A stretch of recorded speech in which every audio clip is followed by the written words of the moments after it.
By by the YCP అనే నినాదం ప్రజలు కూడా అన్నారు. 3 పార్టీలు కలవమని మేము కూడా చెప్పాము. 3 పార్టీలు కలవకపోతే అంత బలమైన జగన్మోహన్ రెడ్డి గారిని ఎలా ఓడిస్తాం? ఇప్పుడు సాదాసీదా బలవంతుడు కాదు కదా ఆ రోజున జగన్మోహన్ రెడ్డి గారు.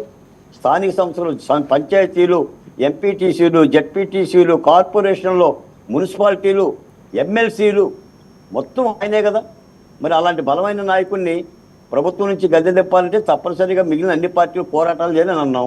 ఆఖరికి ఈ 3 పార్టీలే కాదు, ఆంధ్రప్రదేశ్లో Congress party, CPI party, CPM party, Loksatta అన్ని పార్టీలు కూడా అప్పటి వైసీపీ పార్టీకి వ్యతిరేకంగా పోరాటాలు చేసినాయి. కాకపోతే వాళ్ళు పోటీ చేయకపోవచ్చు, వాళ్ళ సీట్లు రాకపోవచ్చు. మూకుమ్మడిగా ఆంధ్రప్రదేశ్ మొత్తం కూడా తిరగబడ్డది, అంటే బాలకోటి గారు ఇక్కడ ఓకే, ఇవన్నీ మీరు చెప్పింది వాళ్ళు కూడా అదే అంటున్నారు. ఇంతమంది కలిసి వస్తేనే మా మీద గెలగలిగారు, మేము సింగిల్ సింహం అని.